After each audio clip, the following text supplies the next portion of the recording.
বিশাল কড়াই ভর্তি কিন্তু ফ্রাই করা হচ্ছে।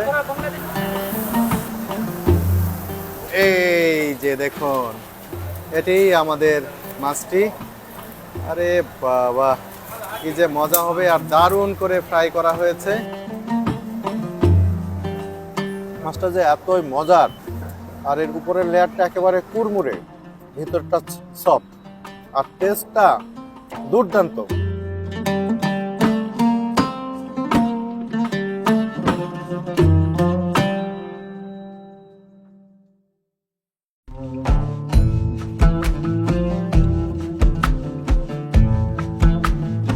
মদিনার হালাকা এলাকার সবচেয়ে বড় মাছের বাজারের চিত্র তুলে ধরেছি আগের পর্বে। দেখিয়েছি হরেক সাইজের হরেক রঙের অনেক মাছ, দেখিয়েছি সৌদি আরবের সবচেয়ে সুস্বাদু ও দামি মাছও। কিন্তু এখানে এসে যদি মাছ খেয়ে না দেখি, তাহলে তো পূর্ণতা পাবে না এই মৎস্য ভ্রমণ। আমরা একটা মাছ নিচ্ছি, এখানে কেটে তারপর হচ্ছে ওখানে ফ্রাই করে আমরাই খাবো। এবার আমরা মাছ বাজার তো দেখলাম, এবার মাছ ফ্রাই করে আমরা খাবো। এখান থেকে ভাই বেছে বেছে দেখছেন যে সবচেয়ে ভালো যেটা, এটাকে শৌল বলছে ওরা। 1 কেজি দিলে হবে? 1.5 কেজি ওজন।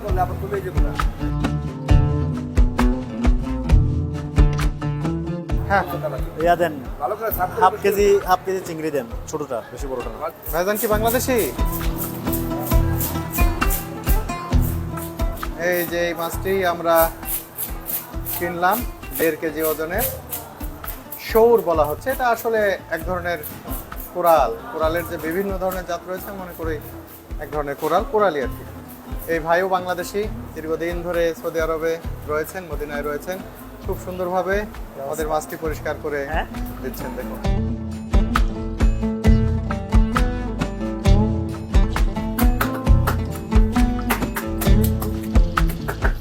ভাইজান আপনি কতদিন ধরে আছেন? 10 বছর ধরে। দেশে গেছিলেন এবছর? গত বছর? আবার কবে যাবেন? হ্যাঁ, কোরবানিতে যাবেন, তাই তো? আচ্ছা আচ্ছা আচ্ছা।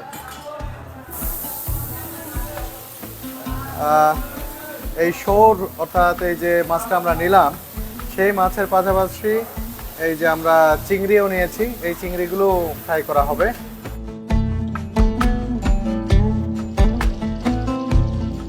রেনু মিয়া ভাই এই যে খুব সুন্দর পরামর্শ দিলেন, মাছগুলো কি করে খাবো, কি করে ফ্রাই করলে ভালো লাগবে। এই কালোগুলো প্রত্যেকটা থেকে বের করে দিচ্ছেন, এগুলো রেখে কিন্তু খেতে গেলে ঝামেলা।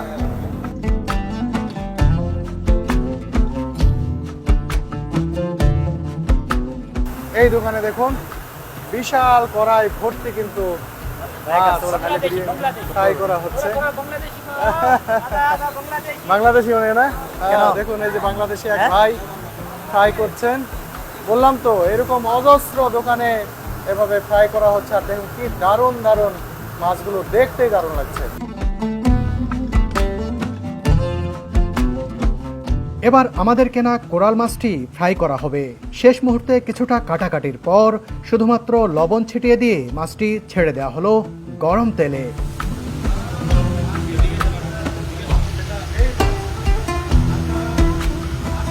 এই যে আমরা যে মাছটা নিয়ে আসলাম, সেটা এই মাছ।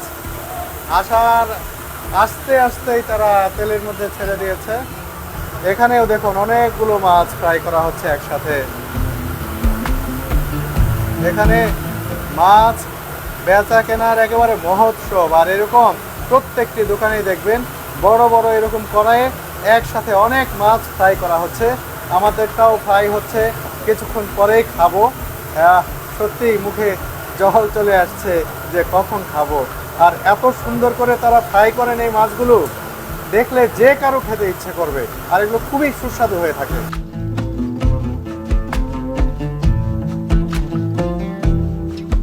এবার একটি স্টেইনলেস স্টিলের ছাঁকনিযুক্ত পাত্রে করে চিংড়ি মাছও ছেড়ে দেওয়া হলো গরম তেলে। এখানে হচ্ছে ভাত, ওখান থেকে মাছ ফ্রাই করতেছে, এখানে হচ্ছে মাছ। ওই এটা কি মাছের সাথে খাওয়ার জন্য? মাছের সাথে খাওয়া ও। ইয়ে দিয়ে দেবো এক। এই যে দেখুন, ও কি দারুণ করে দেখুন রান্না করা হয়েছে কত বড় ডিশে এবং তুলে তুলে এই যে বিক্রি করা হচ্ছে। এগুলো মাছের সাথেই কিন্তু খাওয়ার জন্য এভাবে রান্না করা হয়েছে। দেখুন বাসমতি চাল দিয়ে। এগুলো কত করে বিক্রি করে? এটা হচ্ছে বড় বক্স হচ্ছে 5 রিয়াল আর ছোট হচ্ছে 3 রিয়াল।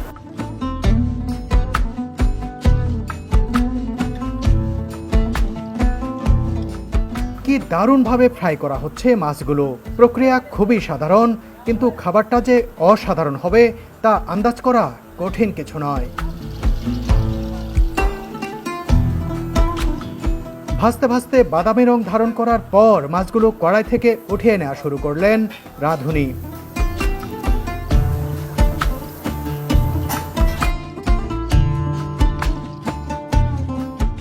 আহ, কি দারুণভাবেই না ভাজা হয়েছে মাছগুলো। দেখেই মনে হচ্ছে এখনই গপাগপ খেয়ে ফেলি।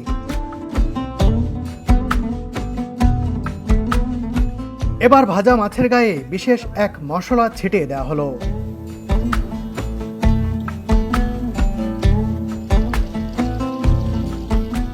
জেনেছি এই মশলায় ভাজা মাছের স্বাদ বাড়িয়ে দেয় অনেক গুণ। মশলা মাখানো হলো, মশলা মাখিয়ে প্যাক করে এই যে বক্সে কিন্তু তারা রাখছেন। এই যে দেখুন এভাবেই প্রসেসিং করা হয়। যারা এই যে আমাদের অলরেডি চিংড়িটা হয়ে গেছে, এই যে দেখুন মশলা দেওয়া হচ্ছে। এই মশলাটা নাকি খুবই টেস্টি, খুবই মজার। এই বক্সে করে এভাবেই কিন্তু দিয়ে দেওয়া হয়, হাতে করে নিয়ে যাবেন, যেখানে খুশি নিয়ে যেয়ে খেতে পারবেন। আর এটাতে যে মশলা দেওয়া হয় এটাই একটা দারুণ ব্যাপার, খুবই সুন্দর লাগে, দেখতে লাগে, খেতেও নাকি মজার। আজকে খেয়ে তো জানাবোই যে এটার টেস্ট আসলে কত, মানে কেমন টেস্ট। এই যে আমাদের চিংড়িগুলো দেখুন হয়ে গেছে। এগুলো কিছুক্ষণের মধ্যেই আমাদেরকে দেওয়া হবে, জানি না এর সাথে মশলা দেওয়া হবে কিনা। আর ওইখানে দেখুন অনেক চিংড়ি একসাথে ফ্রাই করা হচ্ছে।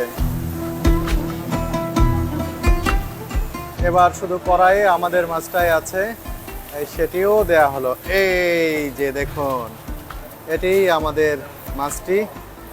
আরে বাবা, কি যে মজা হবে, আর দারুণ করে ফ্রাই করা হয়েছে, খুবই মজাদার হবে। দেখুন এই মাছটি আমরা কিনে এনে দিয়েছিলাম।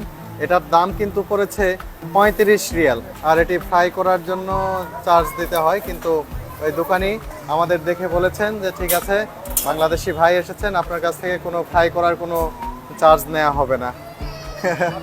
দেখুন দাঁত দেখুন, আরে বাবা।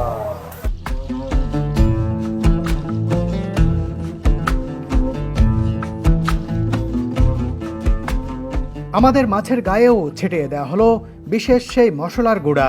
আহ, কি যে লোভনীয় হয়ে উঠছে খাবারটি।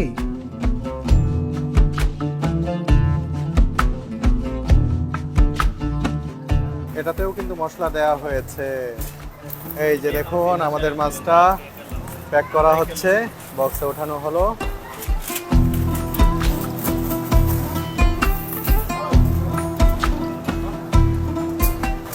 দেওয়া হলো এই কাগজে মুড়িয়ে এই মাছের সাথে এখন আমাদেরকে দেওয়া হচ্ছে। চিংড়ি মাছেও কিন্তু মশলা দেওয়া হয়েছে। এই তো দেওয়া হলো, এখন খেতে কেমন লাগবে এই মাছগুলো খেয়ে তারপরে জানাবো।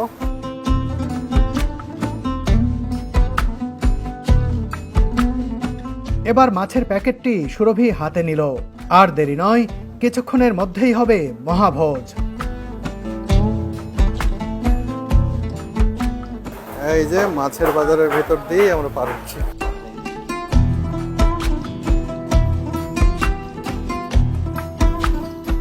বন্ধুরা মাছ তো ফ্রাই করা হয়ে গেছে।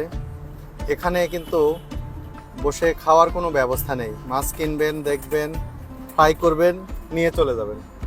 অধিকাংশ মানুষই তাদের বাসায় নিয়ে গিয়ে, বা যারা বেড়াতে আসেন তারা হোটেলে নিয়ে গিয়েই খেয়ে থাকেন। তো আজকে মাছ কেনার পরে আমরা চিন্তা করলাম যে কোথায় বসে খাই। তো এই যে সামির ভাই বললেন যে আমরা ওহুদের ময়দানে যাই। ওহুদ পাহাড়, যেখানে সে ইসলামের ইতিহাসের দ্বিতীয় যে যুদ্ধ, ওহুদের যুদ্ধ, যেখানে মহানবী হযরত মুহাম্মদ সাল্লাল্লাহু আলাইহি ওয়াসাল্লামের দন্ত মোবারক শহীদ হয়েছিল এবং ইসলামের ইতিহাসের একটি তাৎপর্যপূর্ণ শিক্ষামূলক একটি যুদ্ধ ছিল, যেখানে ইসলামের সৈনিকদের পরাজয় হয়েছিল কুরাইশদের কাছে। এর পরপরই কিন্তু এই শিক্ষাকে কাজে লাগিয়ে মুসলিমরা তাদের পরবর্তীতে অনেক দূর এগিয়ে গিয়েছিল। সেই ইতিহাস আপনাদের অনেকেরই জানা। আর আমরা মাছ নিয়ে আজকে কিন্তু সেই রাতের বেলায় যাচ্ছি উহুদের সেই ময়দানের দিকে, উহুদ পাহাড়ের দিকে।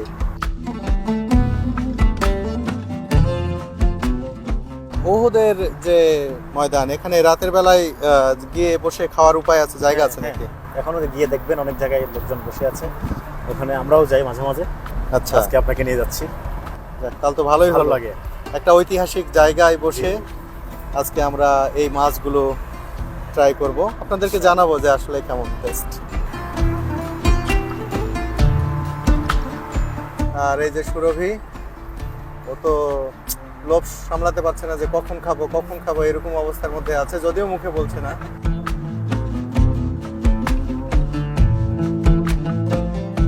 আমরা চলে এসেছি একেবারে উহুদ পাহাড়ের পাদদেশে। ওই যে দেখতে পাচ্ছেন উহুদ পাহাড়, এই পাহাড়টি স্বর্গে থাকবে, এটাকে এই জন্য জান্নাতের পাহাড়ও বলা হয়ে থাকে। স্বর্গে সরাসরি এই পাহাড়টি প্রতিস্থাপন করা হবে বেহেশতে।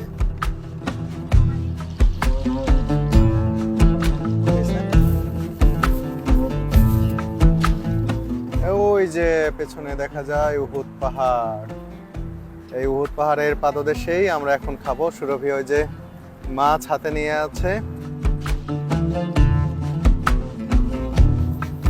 এই যে রাইস নিয়ে আসা হয়েছে, এই রাইসগুলো আমরা মাছের সাথে খাবো। ওরে বাবা, 2 ধরনের নিয়েছে। একটা এই দেখুন লাল লাল সাইজের, মানে কালারের। এইবার সুরভি মাছ বের করেছে, দেখুন। এই তো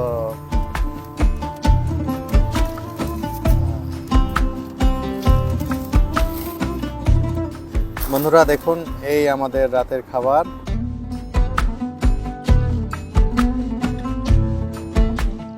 এই মাছের সাথে এই যে সস রয়েছে 2 ধরনের, এই সস দিয়েই খাবো আমরা মাছ। এবার টেস্ট করে আপনাদের জানাতে চাই, সেই উহুদ পাহাড়ের পাদদেশে বসেছি আর দারুণ একটা সুবাস আছে। মাছের একটা আলাদা ফ্লেভার তো আছেই, সেই একটা সুগন্ধ পাচ্ছি। এর সাথে সাথে দারুণ যে মশলা ছিটে দেওয়া হয়েছে মাছের উপরে, এখান থেকেই মশলার ঝাঁজ পাচ্ছি। খেতে যে কি টেস্টি হবে বুঝতেই পারছি। একটু আপনাদেরকে খেয়েই জানাই। আর তো ভবিষ্যৎবাণী করার কিছু নেই, খাওয়ারই সুযোগ হয়েছে। একটু রাইস নিলাম, মাছ নিলাম। অসাধারণ, দুর্দান্ত। মাছটা যে এতই মজার, আর এর উপরের লেয়ারটা একেবারে কুড়মুড়ে, ভিতরটা সফট, আর টেস্টটা দুর্দান্ত। সত্যি আমি বিশ্বাস করি, সুরভি যে ক্যামেরা চালাচ্ছে এখন ক্যামেরার পেছনে, ওর খেতে খুব ইচ্ছা করছে যে কখন খেতে বসবো। খুবই মজার। আপনারা মদিনায় এলে একবার ট্রাই করবেন। ফিশ মার্কেটে গিয়ে, ফিশ মার্কেট তো দেখবেনই, আর একটা ফিশ কিনে খাবেন, দেখবেন যে এটা অতুলনীয়। এর পাশাপাশি আপনাদেরকে এখানকার চিংড়ির টেস্ট কেমন এটি একটু জানাই। দ্রুত শেষ করছি, সুরভি খাবে। সোহেন ভাই, জি টেস্ট করেন না প্লিজ ভাই। না না আমি তো না না না করি সব সময়। না খান। চিংড়িটা কিন্তু দারুণ, এত সুন্দর করে এত দারুণ মশলা দিয়ে তারা ফ্রাই করেছে, সত্যি বহুদিন মনে থাকবে এই স্বাদ। অসাধারণ। এবার সুরভি ট্রাই করছে। সস দিয়ে খাই। হ্যাঁ,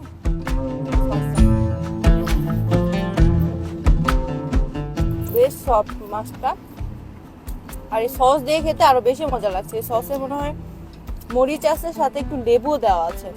সৌদি রাইস, এই লালটা যেটা, এটা সৌদি রাইস। না না মাছ নেন প্লিজ ভাই। না না মাদানা ভাবি আচ্ছা দেখা যাবে। রাইসের একটু ডিফারেন্ট টেস্ট, একটু মশলা দেওয়া। সামির ভাইদেরই ইসলামী রেস্টুরেন্ট আছে মদিনায়, বাংলা খাবারের জন্য তারা খুবই নাম করা। এখানে বাংলাদেশ থেকে যে হাজিরা আসেন, বহু হাজি তাদের এখান থেকে খাবার খেয়ে থাকেন এবং তারা আসলে এখানে নাম করে ফেলেছেন বাংলা খাবারে। সেই জায়গা থেকে মদিনায় আসলে ইসলামিয়া রেস্টুরেন্টে বাংলা খাবার তো খাবেনই, নাম্বার দেওয়া থাকবে যোগাযোগের। পাশাপাশি আপনারা এই খাবারটাও টেস্ট করতে পারেন। এখন তাদের রেস্টুরেন্টে এসে সামির ভাইকে বললেই দেখিয়ে দেবে যে কিভাবে আসবেন এখানে।